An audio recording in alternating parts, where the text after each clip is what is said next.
There is a peculiar moment that many people experience after ending a relationship with an avoidant partner, and it is a moment so confusing that it often feels like a contradiction. They leave. They finally do what they had imagined doing 100 times before. They stop sending the message.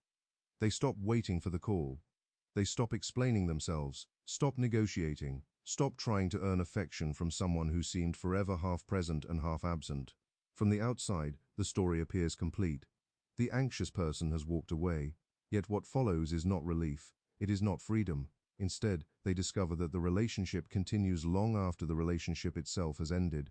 The avoidant remains in their thoughts, in their dreams, in their imagination. Conversations replay endlessly. Questions remain unanswered. The emotional bond appears to survive the physical separation. And this is the mystery I wish to examine. Because what keeps a person attached after they have already left is rarely the other person alone. More often, they are tied to something far older, something buried beneath the visible story. The human being imagines that they suffer because they cannot let go of another person, but in reality, they suffer because they have encountered a hidden part of themselves. The relationship merely revealed it. What appears to be heartbreak is often an encounter with the unconscious. What appears to be longing for another is often longing for a lost part of one's own soul. Until this distinction becomes clear, the individual remains trapped, believing they are fighting the memory of a relationship when they are actually confronting a deeper psychological reality. When the anxious person finally leaves an avoidant, people often describe the decision as an act of courage. Sometimes it is, but courage alone does not explain it. Most anxious individuals do not leave when the pain first appears. They do not leave after the first disappointment, the first withdrawal, or the first period of emotional distance. On the contrary, they stay, they hope, they interpret, they forgive, they search for explanations. They convince themselves that if they can only find the right words, show enough patience, or offer enough understanding, the connection will eventually become secure. What keeps them there is not weakness, it is faith. The tragedy is that this faith slowly turns against them.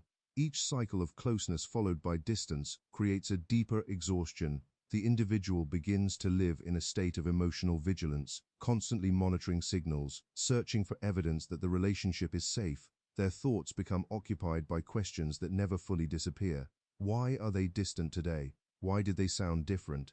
Why do they pull away precisely when intimacy begins to deepen?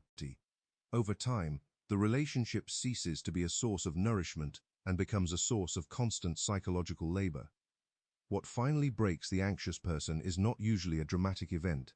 It is accumulation. Human beings can endure extraordinary suffering when they believe it is temporary. What destroys them is the suspicion that nothing will change. Eventually, a moment arrives when they recognize that they have become strangers to themselves. Their emotional life revolves around managing another person's absence. Their peace depends upon unpredictable moments of validation. Their sense of worth rises and falls according to signals they cannot control. At this stage, leaving no longer feels like a choice between two people. It feels like a choice between preserving the relationship and preserving the self. Many anxious individuals reach this point with profound grief because they are not abandoning someone they hate. They are abandoning someone they still love. Yet the psyche can only tolerate prolonged contradiction for so long. When the need for self-preservation finally becomes stronger than the hope of rescue, the relationship ends. What surprises many people is what happens next. They assume the avoidant will feel relief. After all, distance is what the avoidant seemed to desire. Space is what they repeatedly created. Freedom is what they appeared to defend. Yet the psychology of avoidance is more complicated than it first appears. The avoidant often experiences intimacy as dangerous because intimacy threatens to expose needs, vulnerabilities, and fears. They have spent years hiding from themselves. Distance protects them from this exposure. But the anxious partner serves another function as well. The anxious partner remains present. They pursue, they reassure, they continue to invest energy into the connection. As long as this dynamic exists, the avoidant never has to confront the possibility of genuine loss. When the anxious person leaves, something unexpected occurs. The familiar structure collapses, the emotional mirror disappears. Suddenly there is no message arriving, no pursuit, no reassurance waiting in the background. The avoidant is left alone with an experience they have often spent years avoiding: absence. This does not mean every avoidant immediately regrets the breakup or rushes back. Human psychology is never that simple, but it does mean that the protective strategies which once felt effective begin to reveal their hidden cost. The distance that once provided safety can become loneliness. The independence that once felt powerful can begin to resemble isolation. The person who seemed to be the source of pressure is no longer there, and what remains is the uncomfortable encounter with oneself. This is why so many avoidants become curious only after the chase has ended. They are not merely reacting to the loss of a partner, they are reacting to the collapse of a psychological arrangement that allowed them to avoid deeper fears. Beneath avoidance, there is often an unacknowledged fear of dependence, rejection, inadequacy, or emotional exposure. These fears belong to what I would call the shadow, the aspects of the personality that remain hidden because they threaten the image one has constructed of oneself. The avoidant may believe they are protecting their freedom, yet what they are often protecting is a fragile defense against vulnerability. When the anxious person walks away, the defense remains, but the distraction disappears. For the first time, the avoidant may be forced to encounter the very emotions they spent years keeping at a distance. And so the story that appears to be about one person leaving another reveals itself as something far deeper. It is the story of two individuals standing before their own unconscious, each being asked a question neither can escape forever.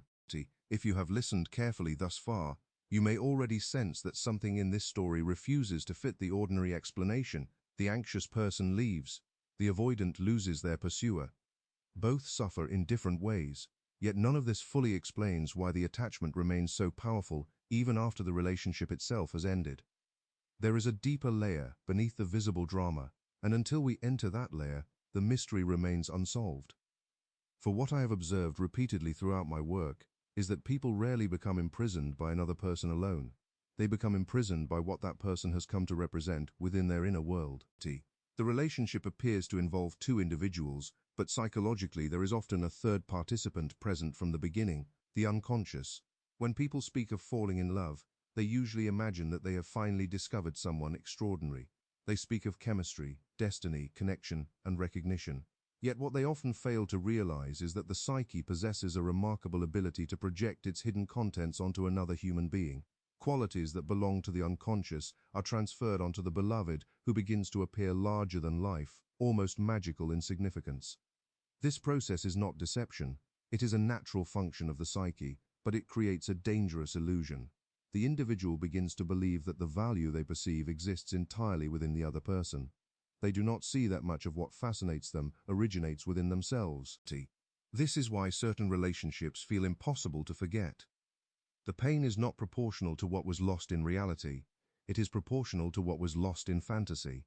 The anxious person believes they are mourning a partner, but very often they are mourning an entire psychological future they imagined through that partner. They grieve the conversations that never happened, the intimacy that never fully arrived, the security that always seemed one step away. They grieve not only what existed, but what they hoped would someday exist. The imagination becomes attached to possibilities, and possibilities can be far more difficult to surrender than facts. For this reason, many anxious individuals discover that leaving does not immediately free them. They wake up thinking about the avoidant, they replay old interactions, they continue arguing with someone who is no longer in the room. They feel pulled backward by invisible forces they cannot understand. This experience often creates shame. They ask themselves why they cannot move on. They assume something must be wrong with them. Yet the problem is not weakness. The problem is that an unconscious bond remains active. A visible relationship may end in a single day. An unconscious relationship can continue indefinitely. If we look more closely, we often discover that the avoidant has become connected to something far older than the relationship itself. The emotional intensity that surrounds them did not begin with them, it merely attached itself to them. The individual who feels devastated by inconsistency frequently discovers a painful truth when they examine their history. The feeling is familiar, the longing is familiar, the uncertainty is familiar. Somewhere earlier in life, often during childhood, they learned to associate love with emotional unpredictability. Affection was present, but not consistently. Validation arrived, but only under certain conditions. Connection existed, but never felt entirely secure. The child adapts to such an environment by becoming vigilant. They learn to monitor emotional changes, anticipate withdrawal, and work tirelessly to preserve closeness. Years later, this adaptation remains alive beneath consciousness. The adult believes they are choosing a partner, yet very often they are choosing a familiar emotional landscape. The psyche seeks completion. It attempts to revisit old wounds in the hope of producing a different outcome. What appears to be attraction can sometimes be an unconscious effort to resolve unfinished history. The anxious person is drawn toward the avoidant because the dynamic feels strangely recognizable. The suffering is painful, but it is also known, and human beings frequently mistake familiarity for destiny. This is where the great illusion emerges. The individual begins to believe that if they can finally obtain the love of the unavailable person, something fundamental inside them will be healed. The avoidant becomes a symbolic figure. They appear to hold the key to worthiness, belonging, and emotional security. The psyche invests them with extraordinary significance. Yet no human being can carry such a burden. No partner can provide the completion that belongs to the development of the self. The longing feels real because it points toward a genuine need, but the need is misdirected.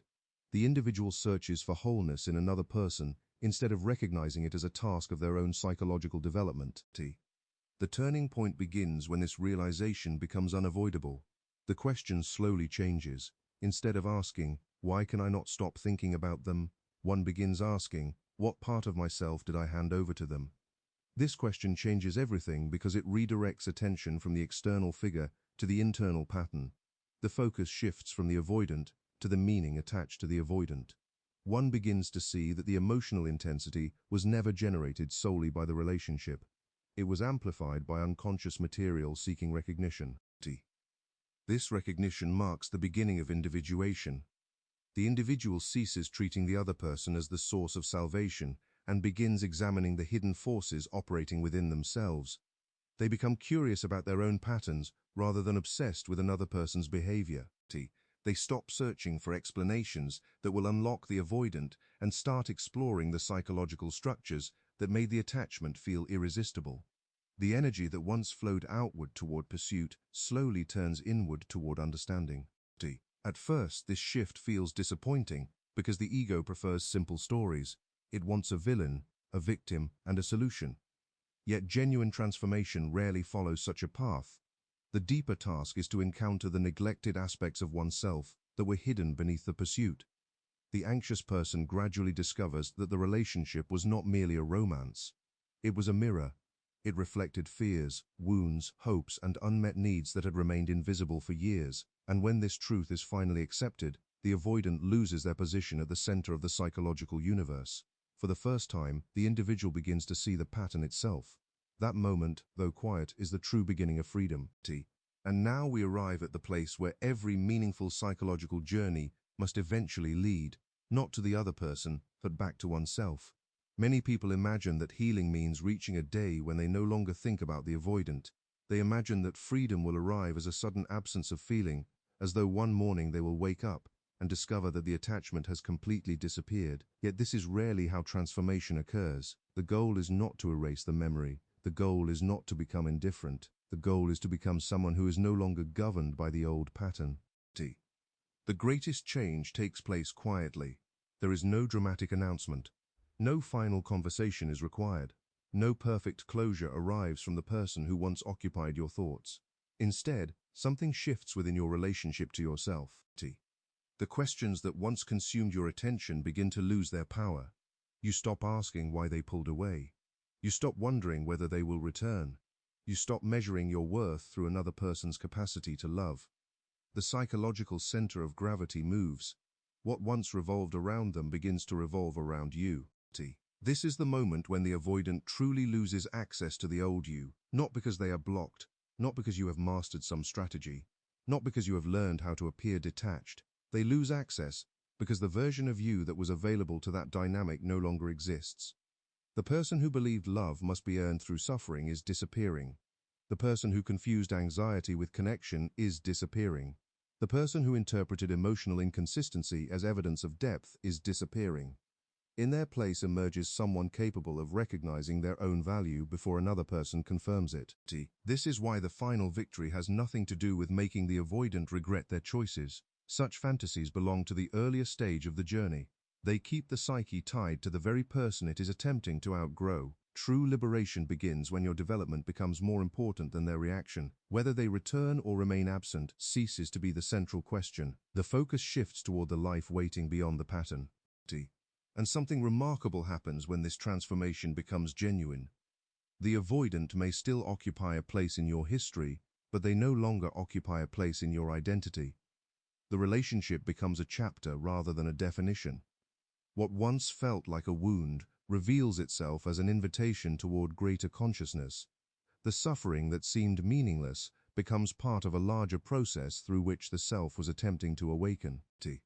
For in the end, the deepest mistake was never loving the avoidant. The deepest mistake was believing they contained something that was missing within you. The truth is that what you were searching for through them was always seeking expression through your own development. And the day you finally understand this, the chase ends completely, not because you have found the right person, but because you have found yourself. That is the moment the old attachment loses its authority. That is the moment the unconscious pattern releases its grip. And that is the moment genuine freedom begins.